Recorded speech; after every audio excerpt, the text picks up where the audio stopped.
Voilà, écoutez, ce matin, nous continuons notre étude de Romains 8, vivre dans l'esprit, la 4e partie, et imaginez-vous, c'est pas la fin.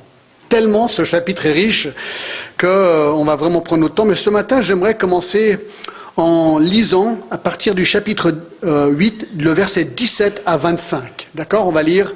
« Si nous sommes enfants, nous sommes aussi héritiers, héritiers de Dieu et co-héritiers de Christ, si toutefois nous souffrons avec lui, afin d'être glorifiés avec lui. J'estime que les souffrances du temps présent ne sauraient être comparées à la gloire à venir qui sera révélée pour nous. Aussi, la création attend-elle avec un ardent désir la révélation des fils de Dieu. Car la création a été soumise à la vanité, non de son gré, mais à cause de celui qui l'y a soumise, avec l'espérance qu'elle aussi sera affranchie de la servitude, de la corruption, pour avoir part à la liberté de la gloire des enfants de Dieu.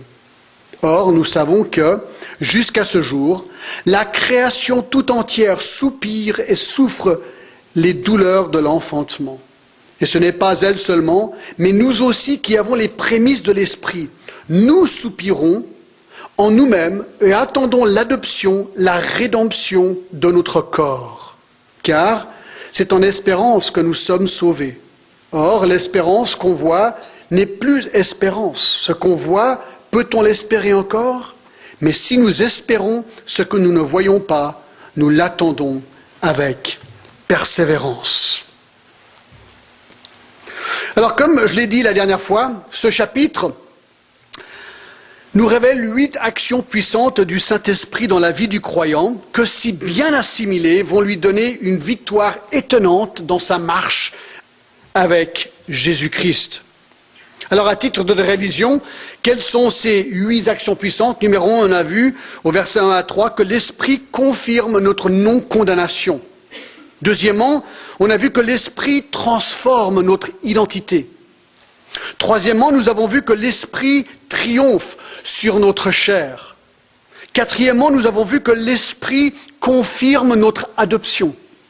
Cinquièmement, nous avons vu que l'Esprit garantit notre héritage. Et ça, c'était notre sujet de dimanche dernier. Et là, on a vu sous ce point, premièrement, qui était le donateur de notre héritage. Et on le voit au verset 17. Or, si nous sommes enfants, nous sommes aussi héritiers de Dieu. Le donateur de notre héritage est Dieu. La certitude de notre héritage, eh bien, on l'a vu, nous sommes héritiers. C'est une certitude, il n'y a pas de doute. Donc, nous sommes héritiers, c'est la certitude, une promesse.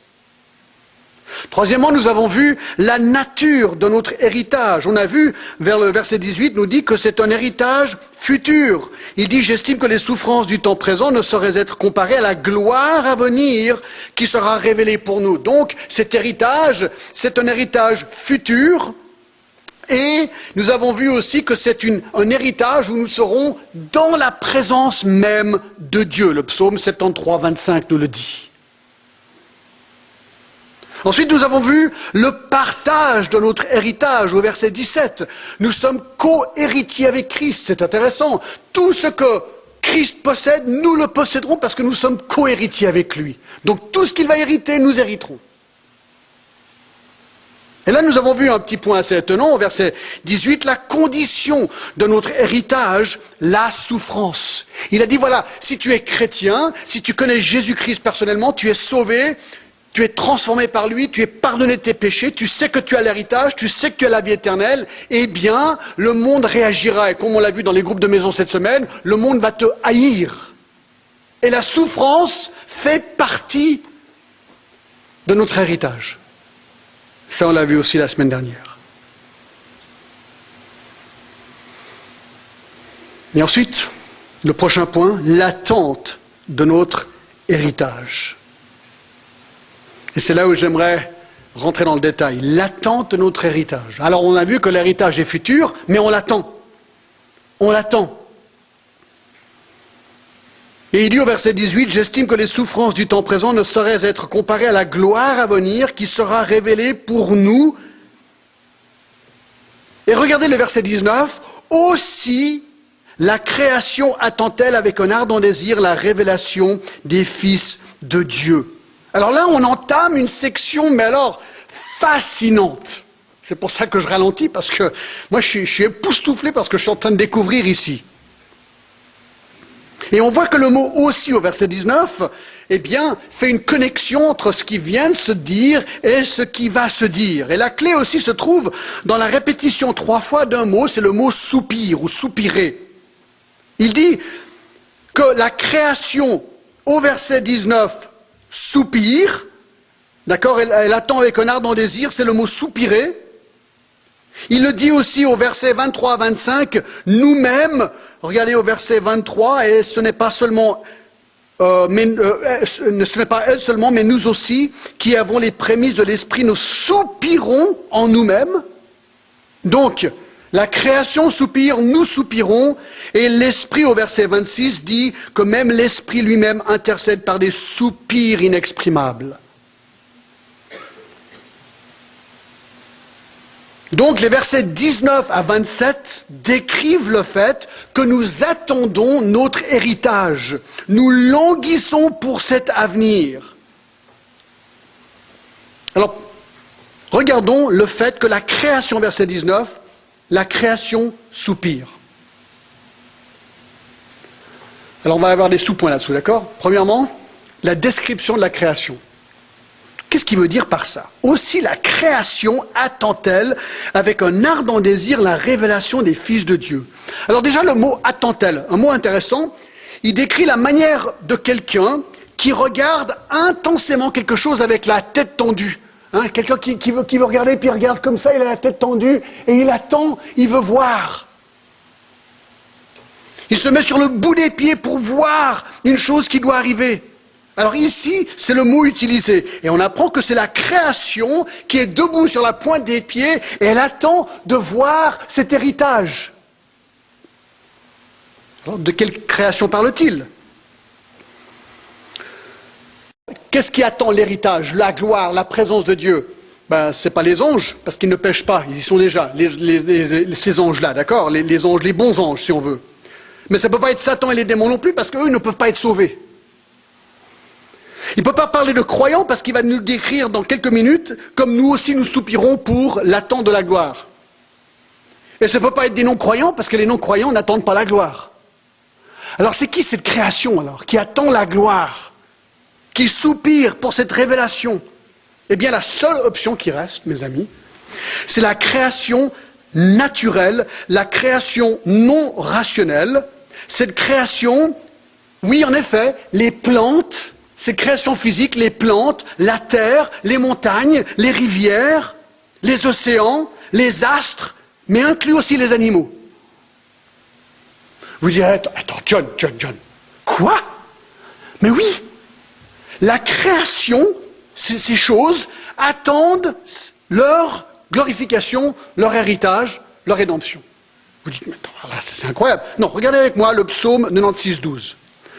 Juste pour vous montrer que la Bible fait des personnifications de choses matérielles, d'accord? Le psaume 96, 12 dit ceci, par exemple, que la campagne s'égaie avec tout ce qu'elle renferme, que tous les arbres des forêts poussent des cris de joie devant l'Éternel, car il vient. Vous dites, mais attends, John, moi je ne suis jamais dans une forêt et je n'ai jamais entendu les arbres pousser des cris de joie. D'accord, je comprends, c'est une personnification. Regardez par exemple le psaume 98, 8. Il dit que les fleuves battent des mains et que toutes les montagnes poussent des cris de joie. Et il y a beaucoup d'exemples de ce genre de personnification dans la Bible. On donne quelque part des qualités humaines à un objet. Bien sûr, c'est un langage, c'est une manière d'expliquer les choses. Alors, si les arbres, les fleuves, les montagnes peuvent faire cela, eh bien, dans Romains 8, 19, cette création peut attendre avec un ardent désir la révélation des fils de Dieu. Donc ça, c'est la description de la création. Deuxièmement, l'attente de la création. Elle attend avec un ardent désir la révélation des fils de Dieu. Alors ça, c'est intéressant. Nous apprenons qu'un jour, Colossiens 3, 2 nous dit ceci. Un jour, il a dit ceci. Attachez-vous, non pas 3, 2, c'était plutôt 3, 4. Il dit, quand Christ, votre vie paraîtra, alors vous paraîtrez aussi avec lui dans la gloire. Alors ça veut dire, alors je vous expliquais comment nous on comprend un petit peu très brièvement la fin des temps, d'accord? À un moment dans l'histoire, et nul ne sait quand, Christ va revenir et il va enlever de la terre. Ceci entamera le début d'une période appelée la Grande Tribulation qui durera 7 ans. Puis à la fin de cette tribulation, Jésus va revenir, régner sur terre pendant 1000 ans et nous serons avec lui. Et à la fin de ces 1000 ans, la terre sera détruite et l'éternité sera alors entamée. Donc au verset 19, on apprend aussi la création attend-elle avec un ardent désir la révélation des fils de Dieu. La nature et les animaux attendent ce jour, le jour où la terre sera enfin détruite par le feu, elle sera libérée de sa malédiction et elle sera renouvelée.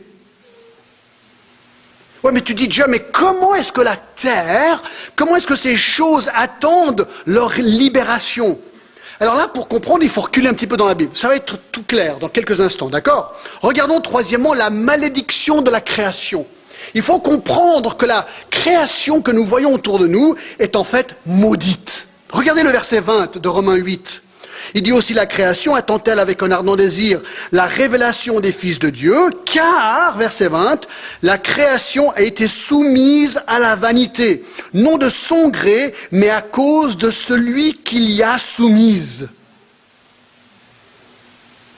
Donc le verset 20 nous apprend quelque chose d'étonnant, qu'à un moment donné dans l'histoire, la création, donc la nature, les animaux, tout ce que nous voyons autour de nous, a été soumis à la vanité, nous dit ce texte. Et par qui? Par Dieu, c'est ce qu'il dit. Non de son gré, mais à cause de celui qui l'y a soumise. C'est évident que Paul est en train de se référer ici à Genèse chapitre 3, où Dieu maudit Adam et Ève. Allons à Genèse 3, je vais vous montrer un truc dingue, d'accord? Genèse 3, allons-y. Alors vous vous rappelez l'histoire, Dieu crée la terre, crée tout ce qu'il y a, puis ensuite il crée l'homme, Adam, il crée la femme d'Adam, Adam et Ève, d'accord? Et il leur dit, vous pouvez manger de tous les fruits du jardin, sauf un, celui de l'arbre dont il décrit, d'accord? Et que se passe-t-il? Eh bien, Satan, déguisé en serpent, vient et les tente. Et on est au chapitre 3, verset 1. Le serpent était le plus rusé de tous les animaux des champs que l'Éternel Dieu avait fait. Il dit à la femme, Dieu t'a-t-il réellement dit, vous ne mangerez pas de tous les arbres du jardin? La femme répondit au serpent, nous mangeons du fruit des arbres du jardin, mais quant au fruit de l'arbre qui est du milieu du jardin, Dieu a dit, vous n'en mangerez point et vous n'y toucherez point de peur que vous mourrez. Et alors le serpent dit à la femme, mais non, vous ne mourrez pas. Bref, elle gobe, elle prend, elle donne à son mari, les deux sont plongés dans le péché. Alors Dieu, au chapitre 14 et 15, maudit le serpent. Ensuite, au chapitre 16, il maudit la femme. Verset 16, il dit à la femme, j'augmenterai la souffrance de tes grossesses, tu enfanteras avec douleur, et tes désirs se porteront vers ton mari, mais il dominera sur toi. Il dit, voilà, la femme va avoir maintenant des douleurs dans la grossesse, et il y aura un conflit entre la femme et son mari dans le couple. Et ensuite, il maudit l'homme au verset 17. Alors tenez-vous bien, c'est incroyable. Il dit, à l'homme, puisque tu as écouté la voix de ta femme, et que tu as mangé de l'arbre au sujet duquel je t'avais donné cet ordre, tu n'en mangeras point. Écoutez, le sol sera maudit à cause de toi. Exactement ce qu'il dit. Tu as péché, Adam, à cause de ton péché, le sol sera maudit. Et ensuite il dit, c'est à force de peine que tu en tireras la nourriture tous les jours de ta vie. Et il te produira des épines et des ronces, et tu mangeras de l'herbe des champs. Et c'est à la sueur de ton visage que tu mangeras du pain, jusqu'à ce que tu retournes dans la terre d'où tu as été pris, car tu es poussière, et tu retourneras dans la poussière. Alors c'est étonnant, n'est-ce pas, qu'une des conséquences du péché de l'homme, c'est que le sol, oui, vous avez bien entendu, le sol a été maudit. Et ce qu'on apprend, c'est qu'il y a des épines. Voilà. Les roses étaient sans épines. Maintenant, il y a des épines qui font mal. C'est ce qu'il dit. Il n'y avait pas de ronces. Il n'y avait pas de mauvaises herbes dans le jardin, par exemple. Il n'y avait pas d'orties qui piquaient. Il n'y avait pas de plantes dangereuses ou des plantes empoisonnées qui pouvaient causer du mal à l'homme.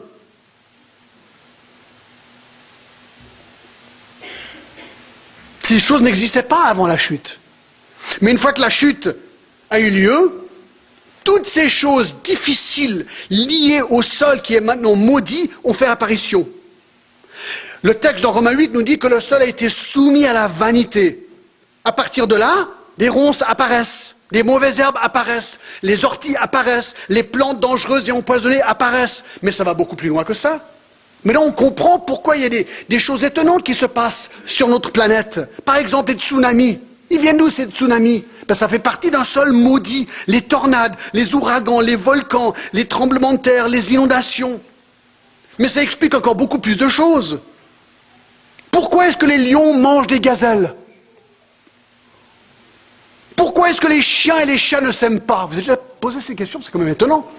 Ben parce qu'ils sont maudits. Ouh, je sais que c'est délicat ce que je viens de dire. Hein. Votre chien, votre beau petit auto-chien, non, il est très gentil, mais il est maudit. Voilà, c'est comme ça. Et mon chat aussi. C'est pour ça qu'il est orgueilleux, mon chat. C'est incroyable. Il a de l'orgueil. Je suis désolé. Il est orgueilleux, je viens de le dire. D'accord? Il est orgueilleux, c'est incroyable. Pourquoi est-ce que les requins s'attaquent aux surfeurs? Pourquoi est-ce que les mythes s'attaquent aux poutres de nos maisons? Pourquoi est-ce que les moustiques et les méduses nous piquent? Mes amis, bienvenue à un monde maudit. Et cela explique encore d'autres choses. Cela explique pourquoi lundi matin, le dernier truc que vous voulez faire, c'est d'aller au travail. Mais oui, parce qu'il dit que dorénavant, il doit travailler par le sueur de son front. C'est pour ça qu'il y a quelque chose en vous, globalement, qui n'a pas envie de travailler, mais qui aimerait que les 5 semaines d'office de vacances soient 20 ou 30 semaines de vacances. C'est ce qu'on aimerait tous avoir. Et c'est pour ça qu'il y a des frustrations au travail, et parfois la galère. Et c'est pour ça que souvent on se dit, si je change de travail, tout ira mieux. Faux. Certaines choses iront mieux, mais tôt ou tard, la malédiction du travail te suit. Vous dites, écoute, il faut que je trouve une combine alors. Une combine pour ne pas travailler. Ça, ce serait top. Ah oui, mais alors attention, avant d'aller trop vite. 2 Thessaloniciens 3,10, car lorsque vous étiez chez vous, nous vous disions expressément, si quelqu'un ne veut pas travailler, qu'il ne mange pas non plus. On est coincé, mes amis. Obligé de travailler, on est maudit dans le travail, et si on arrête, on pêche encore plus. On est obligé.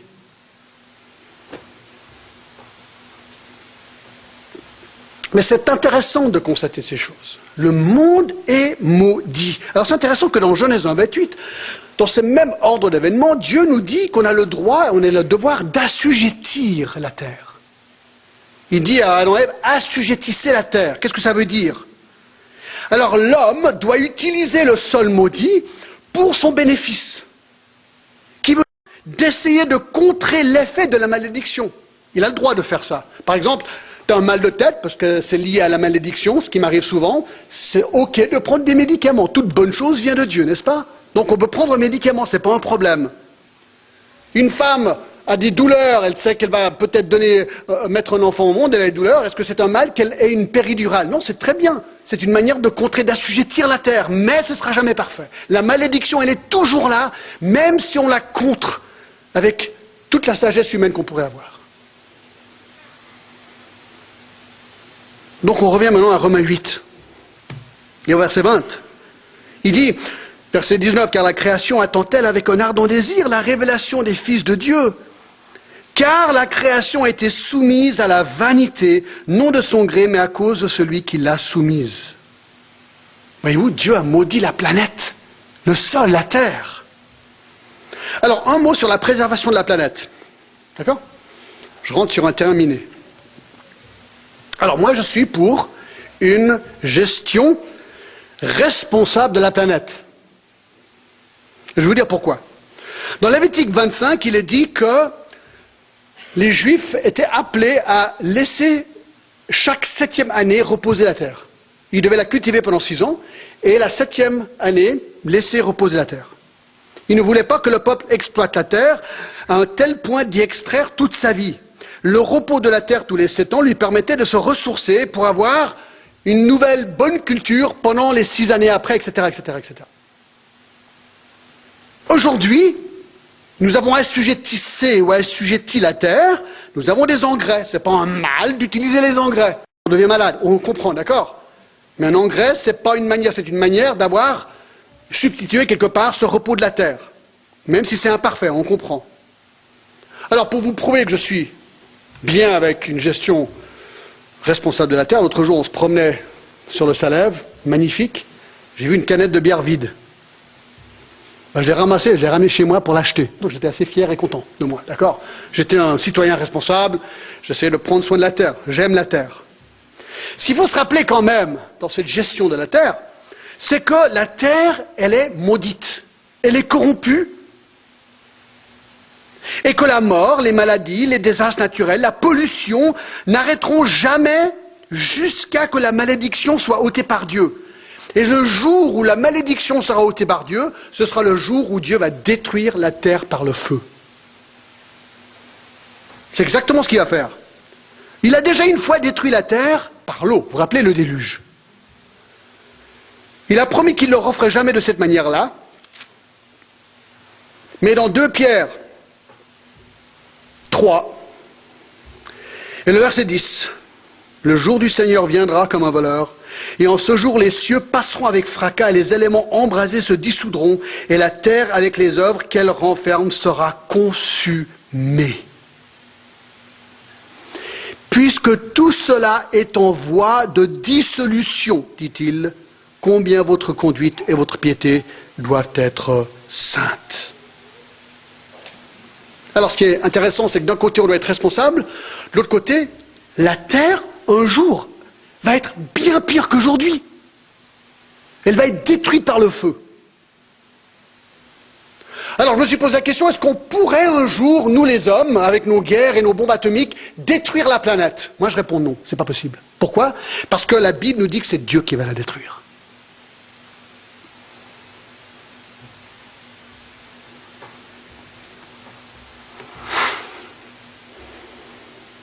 Alors, ayant dit tout cela, avec cette malédiction de la terre contient aujourd'hui encore l'empreinte de la majesté de Dieu. N'oublions pas cela, c'est quand même l'équilibre ici. Le psaume 19 nous dit ceci, n'est-ce pas? Au verset 1, « Les cieux racontent la gloire de Dieu et l'étendue manifeste l'œuvre de ses mains. » Il dit, si tu regardes là-haut, tu dis, waouh, mais ça reflète la splendeur d'un Dieu qui a créé tout ça, ça c'est évident. Romains 1, 19 nous dit ceci, car ce qu'on peut connaître de Dieu est manifeste pour eux, donc les incrédules, Dieu leur ayant fait connaître. En effet, les perfections invisibles de Dieu, sa puissance éternelle et sa divinité se voient comme à l'œil nu depuis la création du monde quand on les considère dans ses ouvrages. Ce texte nous dit, un incrédule doit regarder une rose, l'analyser, une abeille qui vient pour prendre du miel, fait tout ça, quoi, et il doit se dire, mais c'est quand même dingue! Comment expliquer ça? Comment expliquer cette ingénuité sans conclure que Dieu doit être derrière ça quelque part? Et c'est vrai que lundi, on est allé à l'Aiguille du Midi, grand jour, parfaitement beau, avec ces montagnes tout autour de nous, mais tu te dis, mais c'est incroyable! Tu as envie de louer et bénir Dieu pour sa création. Alors voilà, c'est ça la tension. D'un côté, le sol est maudit, de l'autre côté, il nous rappelle le pouvoir absolu d'un Dieu créateur.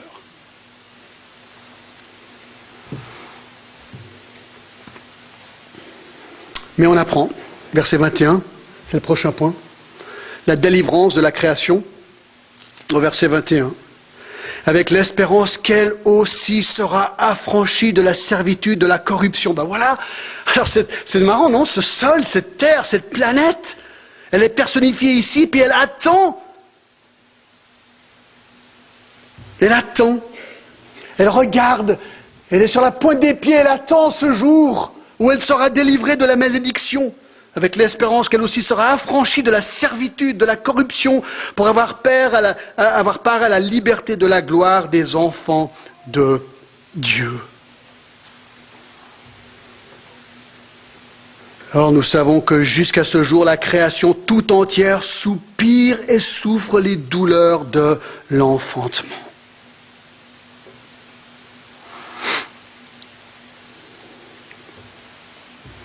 Elle gémit, elle crie, elle attend. Les douleurs de l'enfantement, c'est un mot en grec. Alors, de nouveau, c'est une image, c'est une femme qui va avoir un enfant qui souffre. Elle a très mal.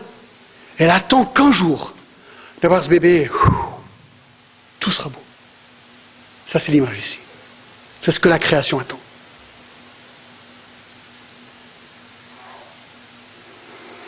Écoutez, mes amis, moi, ça me fait penser à l'héritage qui nous attend. Et si ça, c'est la réaction de la création par rapport à l'héritage, et nous alors? Est-ce que nous, on regarde vers cet héritage? Est-ce qu'on est sur la pointe des pieds? Est-ce qu'on est en train de regarder avec le cou tendu? Mais, oh Seigneur, j'attends cet héritage. J'ai hâte de cet héritage. Reviens Jésus maintenant. Est-ce que vraiment, on l'attend? Ou est-ce qu'on est tellement embourbé dans les trucs de cette vie qu'on n'y pense même pas? Ce serait triste quand même. Ce serait triste. C'est pour ça que je prends mon temps. Pour nous rappeler, mes amis. Écoutez, on est adoptés. Ça nous attend. C'est une certitude. Passons au deuxième point. La création soupire, regardez, ça tombe bien. Deuxièmement, les hommes soupirent. Voilà, c'est nous maintenant. Regardez le verset 23. Ce n'est pas elle seulement, donc la création seulement, qui attend ces choses, mais nous aussi. Nous avons les prémices de l'esprit. Nous soupirons en nous-mêmes en attendant l'adoption, la rédemption de notre corps. Donc il le dit. Ok, la création attend ce jour, mais maintenant c'est nous. Nous parlons de chrétiens. Paul, bien sûr, qui écrit Romains, et dedans il se dit nous les chrétiens, nous qui connaissons Christ, nous soupirons pour cette adoption. Et surtout, il dit comme ici, il dit, la rédemption de notre corps. On y reviendra dans quelques instants. Il dit, nous qui avons les prémices de l'esprit. Alors ça veut dire que nous avons déjà goûté. Alors, bien sûr, on n'a pas encore goûté le ciel tel quel. Mais moi, je vous dis franchement, moi, le lundi soir, là, on était 450 et on chantait. Moi, c'est comme si on a goûté un petit... Moi, je vais vous décrire, ma réaction, c'était un mot. Waouh. Bon, moi, j'étais pris dans l'émotion, quoi. Je me dis, mais c'est trop génial de chanter comme ça tous ensemble. Même ce matin, c'était pareil, quoi. On goûte régulièrement dans la parole, dans le chant, avec des chrétiens, ce que nous vivons avec le Seigneur, nous goûtons comme les prémices de l'esprit.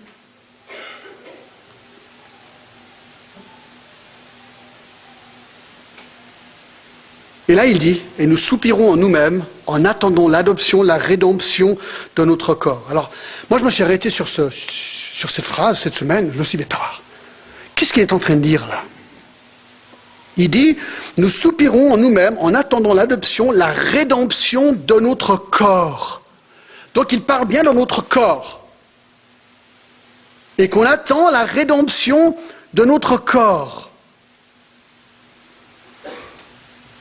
Alors, j'aimerais parler de ça pendant un petit moment, d'accord? Parce que c'est vraiment génial. Allez avec moi à Philippiens 3, 20. Juste quelques versets pour vous montrer que c'est vraiment de quoi il parle ici, d'accord? Philippiens 3, verset 20. Il dit ceci. Mais nous sommes concitoyens des cieux, que nous attendons aussi comme sauveur le Seigneur Jésus-Christ. Regardez le verset 21 maintenant. Qui transformera le corps de notre humiliation en le rendant semblable au corps de sa gloire par le pouvoir qu'il a de s'assujettir toutes choses. Alors il nous dit tout simplement ici que Jésus va revenir et transformera le corps de notre humiliation en le rendant semblable au corps de sa gloire. 1 Jean 3,2. 1 Jean 3,2 dit ceci. Bien-aimés, 1 Jean 3,2. Bien-aimés, nous sommes maintenant enfants de Dieu, et ce que nous serons n'a pas encore été manifesté, mais nous savons que lorsqu'il paraîtra, nous serons semblables à lui, parce que nous le verrons tel quel. Donc il dit quand Jésus reviendra, nous serons semblables à lui, pareil que lui. C'est ce qu'il dit. 1 Corinthiens 15. 1 Corinthiens 15.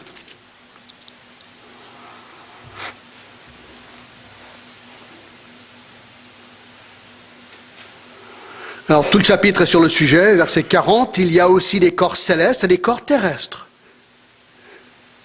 Mais autre est l'éclat du corps céleste, autre celui du corps terrestre. Verset 51, voici je vous dis un mystère, nous ne mourrons pas tous, mais nous serons tous changés en un instant, en un clin d'œil.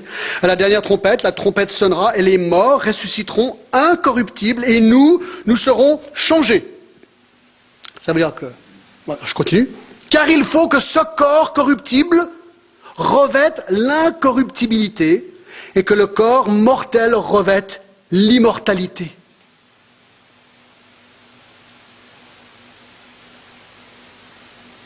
Waouh! Alors je me suis posé la question cette semaine, comment alors seront nos corps dans la gloire? D'accord? Une fois que cette transformation arrivera, comment ça va être? Alors, j'ai fait une liste, d'accord? On y va. 1. C'est pas sur le PowerPoint, donc il faudra juste écouter, d'accord? 1. Nos corps seront adaptés pour le nouveau ciel et la nouvelle terre.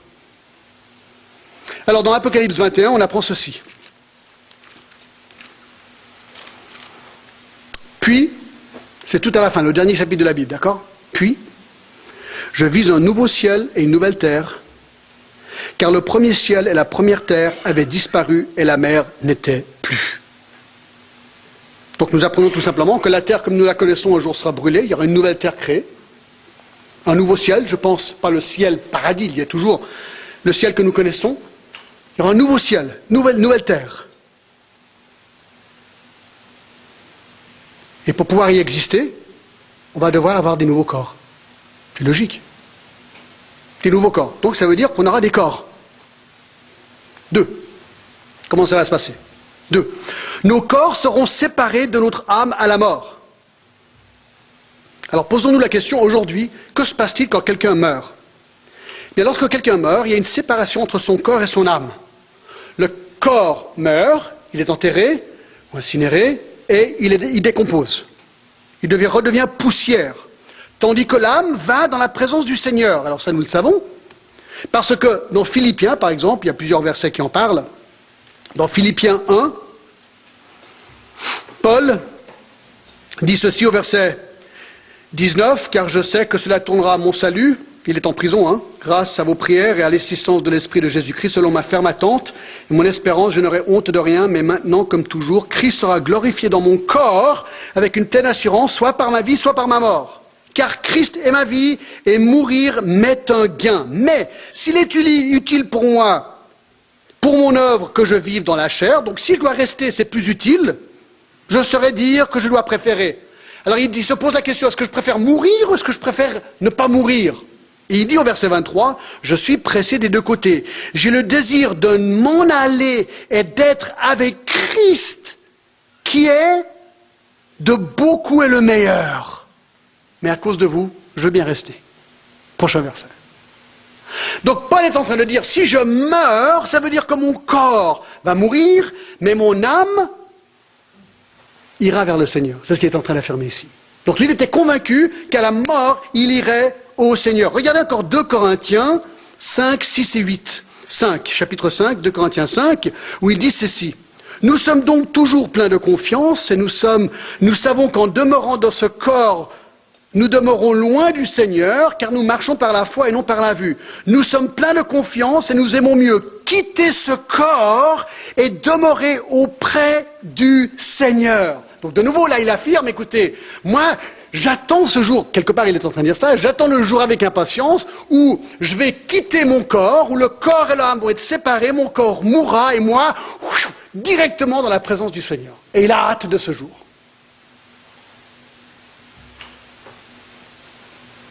Donc, pour le croyant déjà décédé, son âme est déjà et actuellement avec le Seigneur au ciel. Mais un jour, lorsque le Seigneur va revenir, comment ça va se passer? 1 Thessaloniciens 4 nous montre, d'accord? Disons que Jésus revient aujourd'hui. Qu'est-ce qui se passe aujourd'hui, s'il revient aujourd'hui? On va lire, regardez, 1 Corinthiens 4, 13. Nous ne voulons pas, frères, que vous soyez dans l'ignorance au sujet de ceux qui sont décédés. Alors l'église avait des gens qui étaient déjà morts et les gens s'inquiétaient, ils ne savaient pas trop où ils étaient ces gens morts. D'accord? Il dit afin que vous ne vous affligiez pas comme les autres qui n'ont point d'espérance. Car si nous croyons que Jésus est mort et qu'il est ressuscité, donc Jésus est mort et ressuscité, c'est le cas, d'accord? Croyons aussi que Dieu ramènera par Jésus et avec lui ceux qui sont décédés. Alors ça veut dire, s'il va revenir avec ceux qui sont décédés, ça veut dire que les âmes des personnes qui sont déjà mortes sont maintenant avec Jésus et il va revenir avec eux. Dieu ramènera par Jésus avec lui ceux qui sont décédés. Voici en effet ce que nous vous déclarons d'après la parole du Seigneur. Nous, les vivants, donc si Jésus revient aujourd'hui, moi je suis vivant, d'accord? Nous, les vivants, restés pour l'avènement du Seigneur, nous ne devancerons pas ceux qui sont décédés. Car le Seigneur lui-même a un signal donné, à la voix d'un archange, au son de trompette de Dieu, il descendra du ciel, écoutez bien, et les morts en Christ ressusciteront premièrement. Mais les morts en Christ, c'est qui? Leurs âmes sont déjà avec Jésus. Donc il descend, leurs corps sont ressuscités, ils sont transformés en nouveaux corps, d'accord? Et ils sont joints ensemble. C'est ce qu'il dit ici. Il dit, les morts en Christ ressusciteront, leurs corps ressusciteront. Ensuite, nous les vivants, si Jésus revient en juillet, alors eux sont ressuscités, tout ça dans un clin d'œil. Nous les vivants, on est les deuxièmes. Si vous êtes vivants, qu'est-ce qui se passe? Ensuite, nous les vivants, verset 17, qui seront restés, nous serons tous ensemble enlevés avec eux sur des nuées. Waouh! Ce jour-là, Jésus revient jusqu'aux nuées. Les corps des morts sont ressuscités, rejoignent leurs âmes. Nous, on n'y est pas encore puisqu'on est vivants. Alors il dit, nous on les suit à un demi-clin d'œil et on est enlevés avec eux sur les nuées à la rencontre du Seigneur dans les airs. On va rencontrer Jésus là-haut, et donc dans les nuages, et ainsi nous serons toujours avec le Seigneur. Waouh! Toujours avec le Seigneur. Ça veut dire que nous, on sera enlevés, nos corps seront transformés dans ce quart de clin d'œil, d'accord? Et on arrive là-haut, on est avec le Seigneur, avec tous les gens décédés, il y a nous, il y a Jésus, et là, pour toujours, on sera avec le Seigneur. Et c'est pour ça qu'il donne le verset 18, « Consolez-vous donc les uns et les autres par ces paroles. » Ne soyez pas tristes par rapport aux gens qui sont morts, qui étaient en Christ, ils sont avec le Seigneur.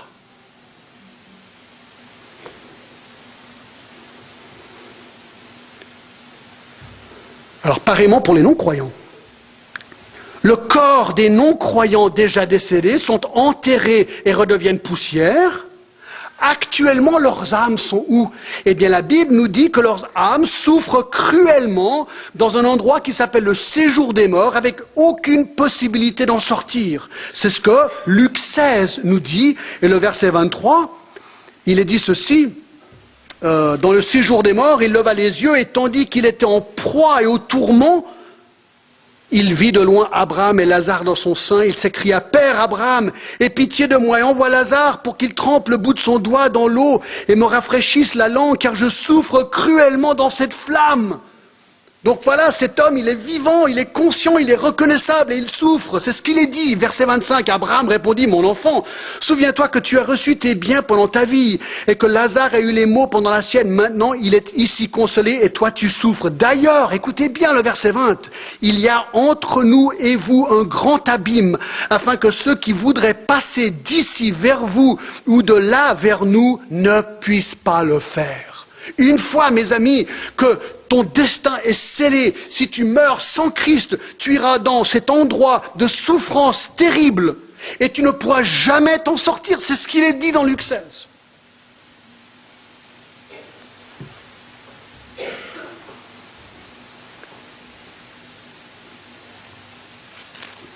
C'est pour ça que le chrétien s'attache à Romains 8:1, qui dit ceci: il n'y a donc maintenant aucune condamnation pour ceux qui sont en Jésus-Christ.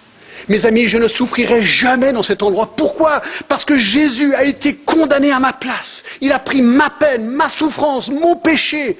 Lui a été condamné pour moi. Il a souffert la colère de Dieu à mon égard, afin de me libérer, me dire: John, je te donne le ciel. Tu es adopté et maintenant ton héritage t'attend. Tu peux te mettre sur la pointe de tes pieds, tu peux tirer ton cou en avant et tu peux attendre car le jour vient. Tu dis: mais c'est pas juste. Non, c'est pas juste. Ça, c'est la grâce de Dieu. La pure grâce de Dieu qui t'offre Christ.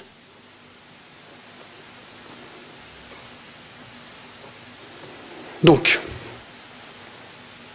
nos corps seront adaptés pour le nouveau ciel et la nouvelle terre. 2, nos corps seront séparés de notre âme à la mort pour aller avec le Seigneur. Numéro 3. Je continue, d'accord, la description de notre corps. Notre corps glorifié auront des caractéristiques humaines comme pour Jésus. Alors là, tenez-vous bien, c'est incroyable. Alors maintenant, on est ressuscité, d'accord? On reçoit un nouveau corps, on l'a lu tout à l'heure. On est avec le Seigneur, au ciel. Et nos corps auront les mêmes caractéristiques qu'avait le corps de Jésus. Ça, on le sait parce que dans 1 Jean 3:2, j'ai déjà lu 2-3 fois, mais je vais le relire. 1 Jean 3:2 dit ceci: nous sommes maintenant enfants de Dieu, et ce que nous serons n'a pas encore été manifesté, mais nous savons que lorsqu'il paraîtra, nous serons semblables à lui.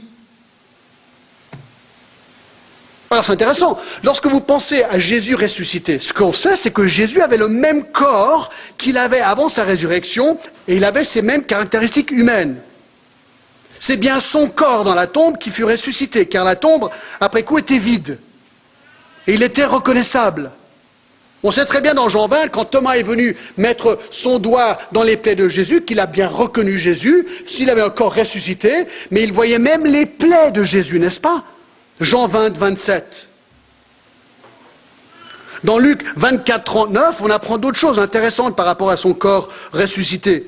Verset 39, vous voyez mes amis, mes pieds et mes mains. Jésus dit: c'est bien moi, touchez-moi et voyez. Un esprit n'a ni chair ni os, comme vous voyez que j'ai. Donc il dit: mais attendez voir, touchez-moi et vous voyez que je ne suis pas un fantôme. Je suis vraiment réel, je suis du concret. Luc 24, 39. On sait aussi, avec les disciples d'Emmaüs, il pouvait parler avec eux. Dans Luc 24, il apparaît, il discute avec eux. C'est intéressant, dans Luc 24, alors tenez-vous. Est-ce que vous savez que Jésus a même mangé lorsqu'il était ressuscité? Dans Luc 24 et le verset 42, on lit ceci.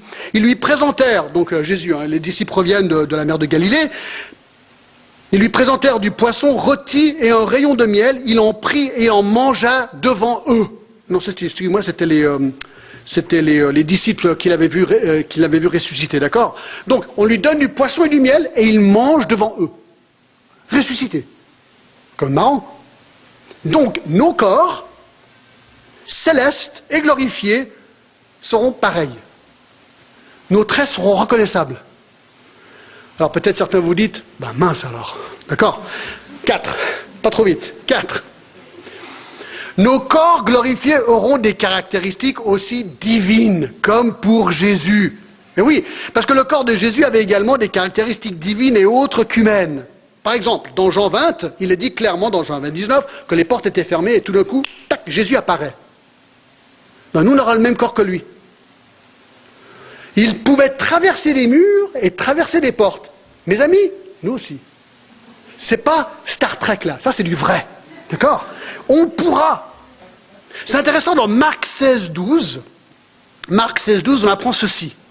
Après cela, il apparut sous une autre forme. Étrange. Jésus leur apparaît, mais sous une autre forme, pas reconnaissable. Apparemment, on va pouvoir peut-être faire la même chose, puisqu'on va avoir les mêmes traits que lui. On sait que dans Luc 24, 36, il pouvait aussi soudainement apparaître de nulle part. Luc 24, 36 dit ceci. Les soldats, non, c'est pas ça, 24, 36 dit ceci. Tandis qu'il parlait de la sorte, lui-même se présenta au milieu d'eux et leur dit: la paix soit avec vous. Alors soudainement, il apparaît de nulle part, Salut les gars, la paix soit avec vous. C'est exactement ce qu'il est en train de dire. C'est la manière que le grec le dit ici.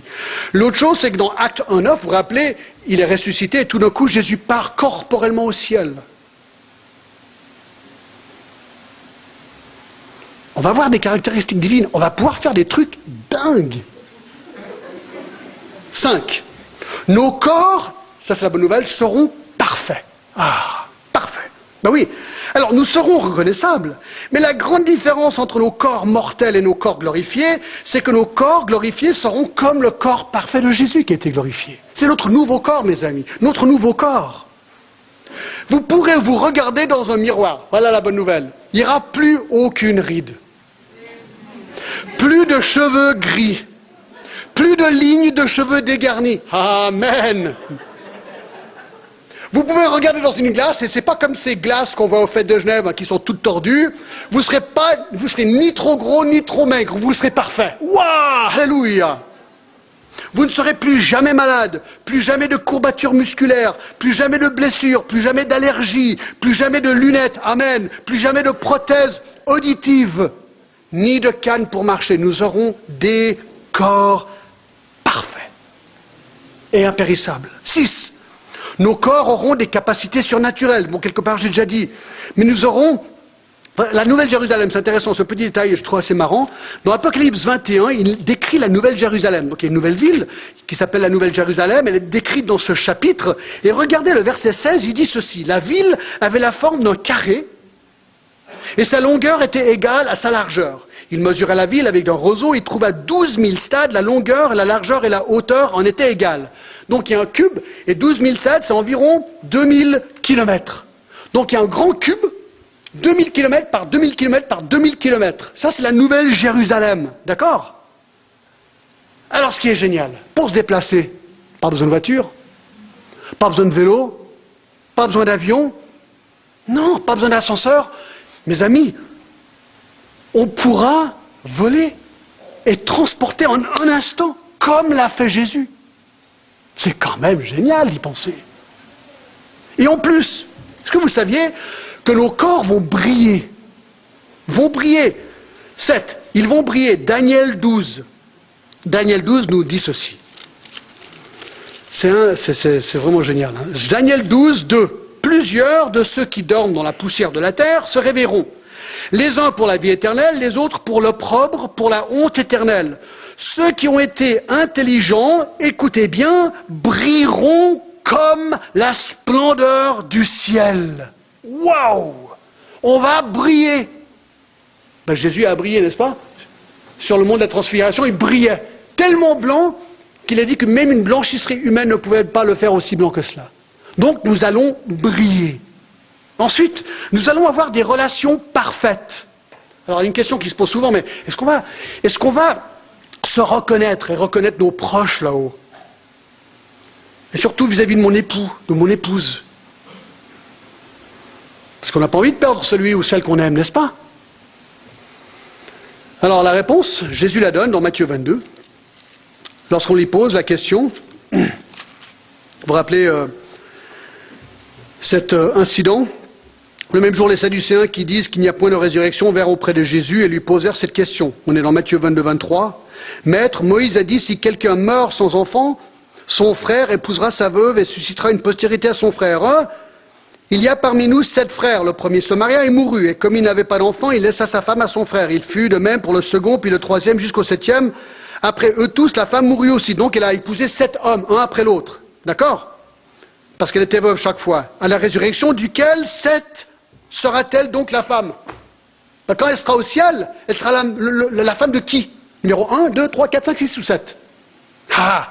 Ils pensaient qu'ils avaient quoi? C'est Jésus. Jésus répond, vous êtes dans l'erreur.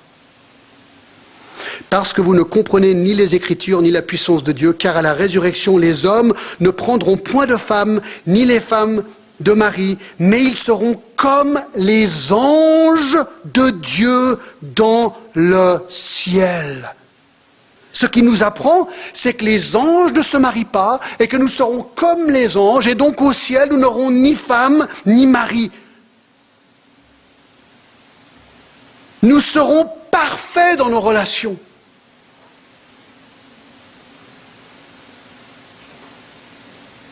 Vous dites, mais c'est cruel. J'aime ma femme. C'est vrai, j'aime beaucoup ma femme. Et je n'ai pas envie d'être séparé d'elle.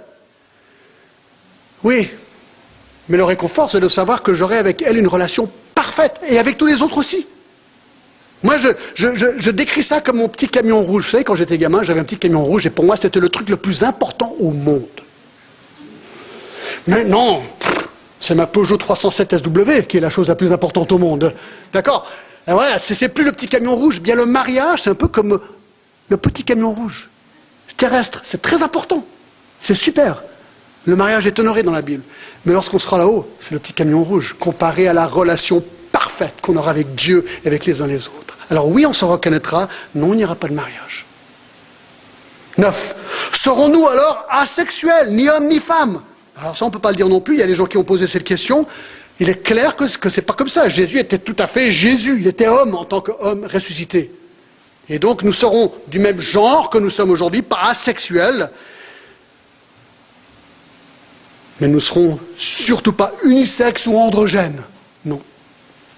Non. 10. Allons-nous nous reconnaître dans le ciel? Écoutez, c'est quand même intéressant. On sera comme les anges, Jésus a dit. C'est marrant qu'il y avait Gabriel, Michael, Lucifer. Donc les anges ont des noms, ils sont bien reconnaissables. Apparemment, on sera reconnaissable. Dans Luc 13, 28, Jésus dit expressément qu'on va reconnaître Abraham, Isaac et Jacob dans le ciel. Je vous donne quand même le verset, Luc 13, et le verset 28. Luc 13, 28, il dit ceci, « C'est là qu'il y aura des pleurs et des grincements de dents quand vous verrez Abraham, Isaac et Jacob et tous les prophètes dans le royaume de Dieu et que vous serez jetés dehors. » Donc c'est intéressant, on apprend deux choses. Premièrement, qu'ils seront reconnaissables, tous les prophètes. Écoutez, quand on y sera, on pourra aller parler avec les prophètes. Choisissez vos prophètes, vous allez parler avec lui. Mais c'est vrai, c'est ça qui est dingue. On peut vraiment aller parler avec eux. Et on va se reconnaître et on pourra parler les uns avec les autres. C'est ce qu'il dit. Et il y a encore Matthieu 8, 11, Matthieu 17, 3, 4, etc. 11. Serons-nous réunis avec les membres de nos familles? Ben oui, oui, mais pas qu'avec eux. Avec tous les chrétiens de tous les temps, on sera réunis avec eux. Et nous serons toujours avec eux. 1 Thessaloniciens 4, 17 a dit. Et dernière question, est-ce que les bébés vont au ciel? Les bébés qui meurent, est-ce qu'ils vont au ciel? Et comment sera leur corps? Alors la Bible est en fait silencieuse sur le sujet. Mais c'est intéressant, on l'a déjà vu dans 1 Jean 3, 2, que la Bible promet que tout croyant qui meurt deviendra semblable à lui. Donc on a quand même l'impression, puisqu'un bébé n'a pas eu l'occasion de recevoir Christ comme Sauveur et Seigneur, on pense qu'il y a une certaine grâce pour cet enfant. Même David a dit dans 2 Samuel 12 que lui irait faire son bébé meurt, mais qu'il ne reviendrait pas à lui. Donc on a quand même l'impression que David était certain que lui allait revoir son bébé dans le ciel. Nous aurons des corps parfaits. Il n'y a pas de référence dans le ciel d'enfants qui s'amusent. Donc on a l'impression que ces bébés qui meurent, qui iront au ciel, recevront des corps appropriés et d'une manière étrange, on va les reconnaître. On va les reconnaître. Ils seront transformés, changés, perfectionnés, mûris dans leur nouveau corps. Alors, retour à Romains 8 et je termine. Romains 8. Moi, je pense que c'est important de faire cette petite étude sur le corps, parce qu'il dit au verset 23, ce n'est pas elle, la création seulement, qui attend la gloire. Nous aussi, nous avons les prémices de l'esprit. Nous soupirons en nous-mêmes en attendant l'adoption, la rédemption de notre corps. Mes amis, aujourd'hui, on a essayé très brièvement de voir ce que ça veut dire la rédemption de nos corps et ce que nous attend. Mais ça va être incroyable, je ne peux même pas le décrire en fait. Mais nous l'attendons, car c'est en espérance que nous sommes sauvés, bien sûr. Dans le salut, il y a cette espérance de cet avenir qui nous attend, de nos corps. Or, l'espérance qu'on voit n'est plus l'espérance. Ce qu'on voit, peut-on l'espérer encore? Mais si nous espérons ce que nous ne voyons pas, nous l'attendons avec persévérance. Moi, je vous pose une question. Est-ce que vous attendez ce jour?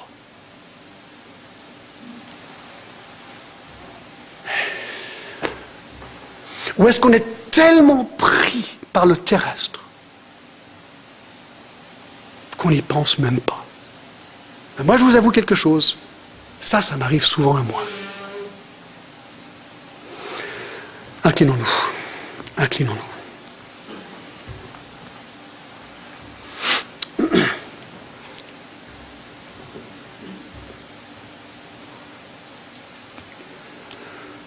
Ah, j'ai vraiment l'impression qu'on était très vite aujourd'hui et j'ai beaucoup dit.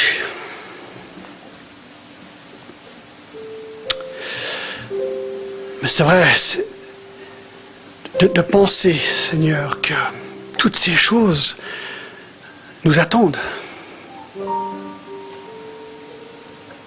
Toutes les promesses de la parole de Dieu se sont déjà accomplies, Seigneur. Les promesses de la première venue de Jésus, ces promesses vont s'accomplir de la même manière. Oh Seigneur, moi je ne connais pas le cœur de chacun ici. Y a-t-il quelqu'un ici ce matin qui n'est pas sûr de son héritage?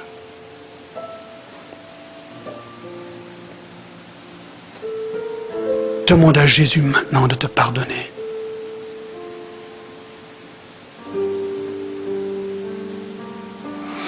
Et si tu es chrétien ce matin, demain en retournant au travail, même si c'est pénible, pense à ce qui t'attend. Seigneur, nous sommes époustouflés par la grandeur de ta grâce, l'abondance de ta grâce.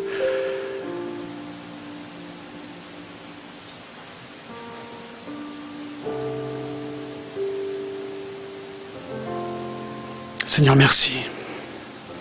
Nous t'adorons ce matin. Nous sommes comme les rois mages devant Jésus, Seigneur, prosternés. Seigneur, tu es notre Dieu, notre roi, notre Seigneur. Seigneur, nous t'adorons.